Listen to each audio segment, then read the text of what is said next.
முக்கியமான ஒரு ஈவெண்ட் ரஷ்யாவுக்கும் யுக்ரைனுக்கும் வரக்கூடிய ஒரு ஜியோ கான்ஃப்ளிக்ட். இந்த ஒரு பொலிட்டிக்கல் கான்ஃப்ளிக்ட்ல என்ன ஆச்சுன்னாக்கா,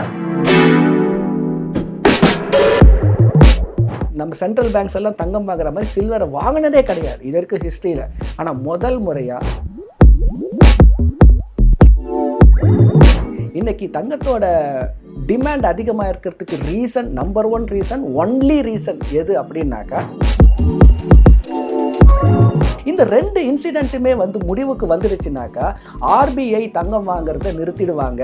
நிறைய இன்வெஸ்டர்ஸ் கேட்கக்கூடிய கேள்வி என்னன்னாக்கா, de-dollarization.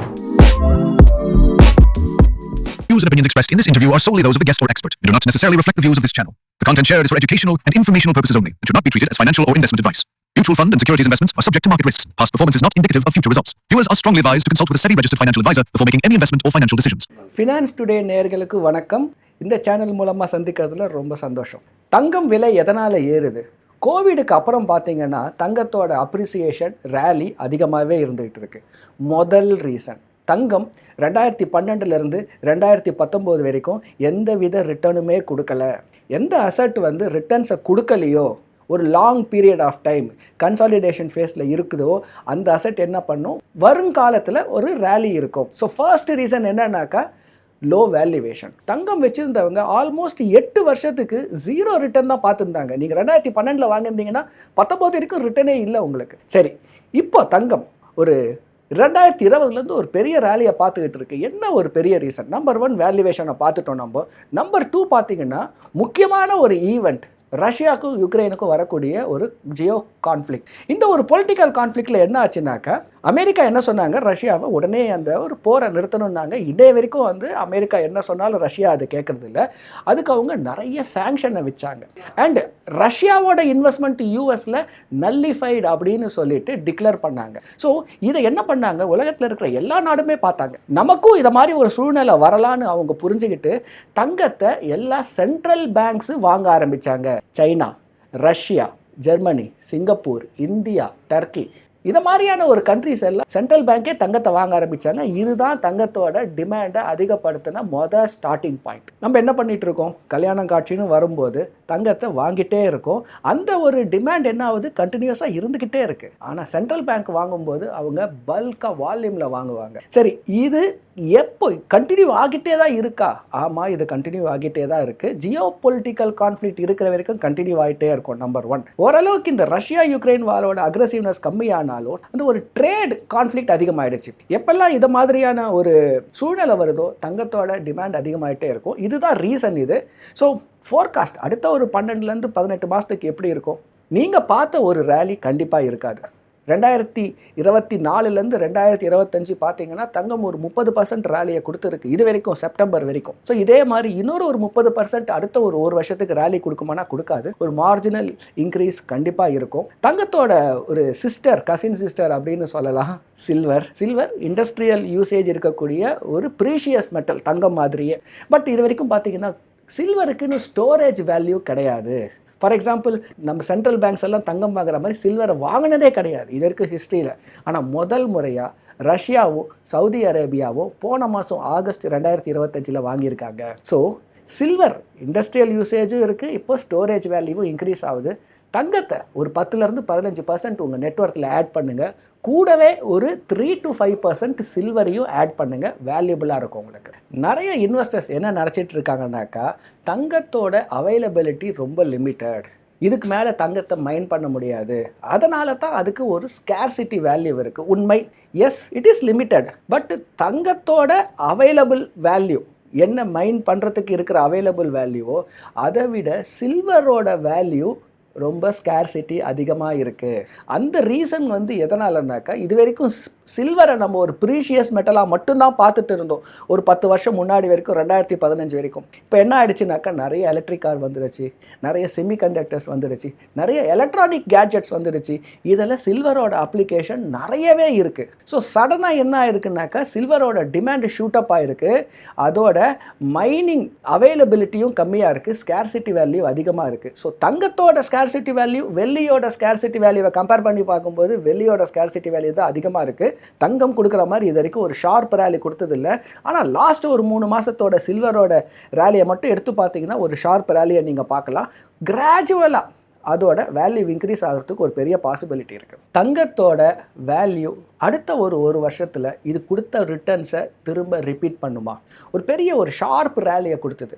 அதே ரேலி ஃப்யூச்சரில் 2025 2026 வருமா அப்படின்னாக்கா அந்த அளவுக்கு ஒரு பெரிய ஒரு ஷார்ப் ரேலியை கொடுக்கறது வேல்யூவேஷன் ரொம்ப கம்மி தான். ஒன்றை புரிஞ்சுக்கணும், இன்றைக்கி தங்கத்தோட டிமாண்ட் அதிகமாக இருக்கிறதுக்கு reason, number 1 reason, only reason எது அப்படின்னாக்கா சென்ட்ரல் பேங்க்ஸ் வாங்குறது தான்.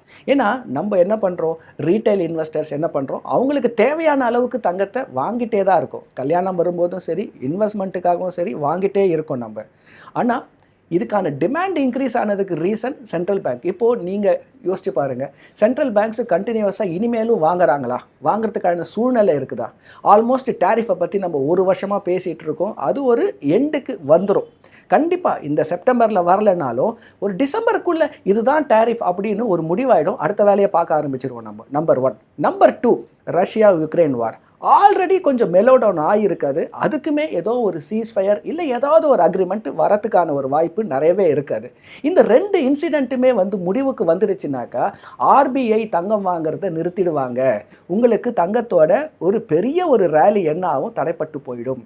ஸோ இந்த ஈவெண்ட்ஸ் கண்டினியூ ஆகிற வரைக்கும் தங்கத்தோட வேல்யூவேஷன் கொஞ்சம் ரேலி இன்க்ரீஸ் ஆகிட்டே தான் இருக்கும். உங்களுக்கு நிறைய இன்வெஸ்டர்ஸ் கேட்கக்கூடிய கேள்வி என்னன்னாக்கா, டாலரைசேஷன். இப்போது உலக லெவலில் குளோபலாக நீங்கள் ட்ரேட் பண்ணணும் அப்படின்னாக்கா US டாலரை தான் நீங்கள் என்ன பண்ணணும், ஒரு கரன்சியாக யூஸ் பண்ணணும். நீங்கள் ஆயில் வாங்குறதா இருந்தாலும், கோல்டு வாங்குறதா இருந்தாலும் இன்டர்நேஷ்னல் மார்க்கெட்டில் US டாலர். இந்தியா கூட பார்த்தீங்கன்னாக்கா கிட்டத்தட்ட ஒரு 700 பில்லியன் US டாலரை ரிசர்வாக வச்சுட்டு இருக்காங்க. நம்ம எதுக்காக அப்படின்னாக்கா அந்த ஒரு பேலன்ஸ் ஆஃப் பேமெண்ட்ஸ். ஏதாவது நம்ம இன்றைக்கி வாங்கணும் அப்படின்னாக்கா USD கண்டிப்பாக வேணும். ஆனால் இன்றைக்கி பார்த்தீங்கன்னாக்கா எல்லா கண்ட்ரீஸுமே டாலரைசேஷனை நோக்கி போயிட்டுருக்கு. அந்த ஒரு டாலர் டாமினன்ஸை குளோபலாக கம்மி பண்ணணும். ஸோ இந்த டாலர் டாமினன்ஸை கம்மி பண்ணணும்னா அதுக்கு அடுத்த ஆல்டர்னேட்டிவ் என்ன? தங்கம் தானே. அதுக்காக தானே எல்லா ரிசர்வ் பேங்க்ஸும் தங்கத்தை வாங்கி வச்சு அந்த பரிமாற்றத்தை என்ன பண்ணலாம், டாலருக்கு பதிலாக தங்கத்தை கொடுக்கலாம். ஆமாம், இது ஒரு பாசிபிலிட்டி, இது ஒரு ஆல்டர்னேட்டிவ்.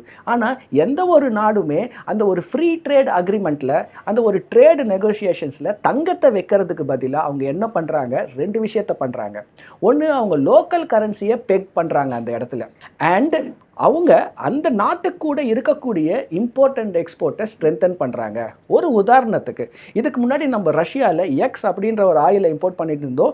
இப்போ பார்த்தீங்கன்னாக்கா அது இன்னமுமே இன்க்ரீஸ் ஆகிட்டு இருக்கு. ஆனால் இந்த ஒரு பரிமாற்றத்தில் நம்ம என்ன பண்ணுறோம், அவங்கக்கிட்ட இந்திய ரூபாயை கொடுத்து ஆயிலை வாங்கிக்கிறோம். அப்போ அவங்க இந்தியன் ரூபாயை எடுத்துகிட்டு போயிட்டு எங்கே பரிமாற்றம் பண்ணுவாங்க? எங்கேயுமே வாங்க மாட்டாங்களே இந்தியன் ரூபாய். திரும்ப அவங்க நம்மக்கிட்ட கொடுத்தா மட்டும்தானே வாங்குவாங்க. அப்போது அவங்க நம்மக்கிட்டேருந்து வரக்கூடிய எக்ஸ்போர்ட்ஸ், இம்போர்ட்ஸ், அதை 2மே ஸ்ட்ரென்தன் பண்ணுவாங்க. அவங்க நமக்கு ஆயில் கொடுக்குறாங்க, நம்ம அவங்களுக்கு தேவையான வேறு ஏதாவது ஒரு பொருளை எதுன்னு பார்த்து நமக்கு என்ன எக்ஸ்பர்டைஸ் இருக்கோ அதை ஸ்ட்ரென்தன் பண்ணுறாங்க. அது மாதிரியான ட்ரேட் நெகோசியேஷன்ஸ் நிறைய கண்ட்ரி கிட்ட. இப்போ பார்த்தீங்கன்னாக்கா இந்த ஒரு டேரிஃப் ட்ரேடில் நமக்கு அன்எக்ஸ்பெக்டட் ஒரு பார்ட்னர் யார் அப்படின்னு பார்த்தீங்கன்னாக்கா China and Russia. Russia already நாங்கள் ஸ்ட்ரென்தன் பண்ணுறதுக்கு ரெடியாக இருக்குன்னு சொல்லிட்டாங்க. And China is also very willingly, ஒரு ஃப்ரெண்ட்லி கண்ட்ரியே கிடையாத ஒரு சைனா இப்போ நமக்கு ஒரு ஹெல்பிங் ஹேண்டை கொடுத்துட்டு இருக்காங்க அவங்க. ஸோ இதை மாதிரியான ஒரு ட்ரேட் டைஅப்ஸ் நல்லா ஸ்ட்ரென்தன் ஆகிடுச்சுனாக்கா தங்கத்தை மட்டும் இல்லை, நம்மளோட லோக்கல் கரன்சியுமே ஒரு ட்ரேடுக்கு நம்ம யூஸ் பண்ணிக்கலாம். தங்கம் கண்டிப்பாக அதோட வேல்யூவேஷன் கொடுக்கக்கூடிய ரிட்டர்ன்ஸ், ஹிஸ்டாரிக்கலாக கொடுக்கக்கூடிய 8 to 10% ரிட்டர்ன் கண்டிப்பாக அது கொடுத்துக்கிட்டே தான் இருக்கும். ஆனால் நீங்கள் தங்கம் ஒரு 30% ரிட்டர்ன்ஸை கொடுக்கும்னு சொல்லிட்டு எதிர்பார்த்து வாங்கினீங்கன்னாக்கா உங்களோட மொத்த மணியை இல்லை ஒரு டாமினன்ட் மணியை எடுத்துகிட்டு போடுறது that is not a good idea.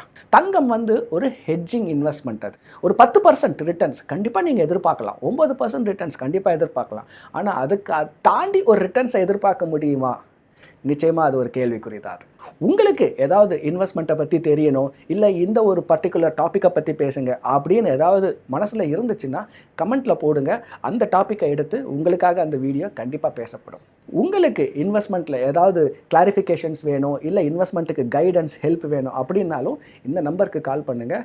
we will be able to help you, assist you. மீண்டும் அடுத்த வீடியோவில் சந்திக்கிறோம். Stay tuned. நன்றி, வணக்கம். Views and opinions expressed in this interview are solely those of the guest or expert and do not necessarily reflect the views of this channel. The content shared is for educational and informational purposes only and should not be treated as financial or investment advice. Mutual fund and securities investments are subject to market risks. Past performance is not indicative of future results. Viewers are strongly advised to consult with a SEBI registered financial advisor before making any investment or financial decisions.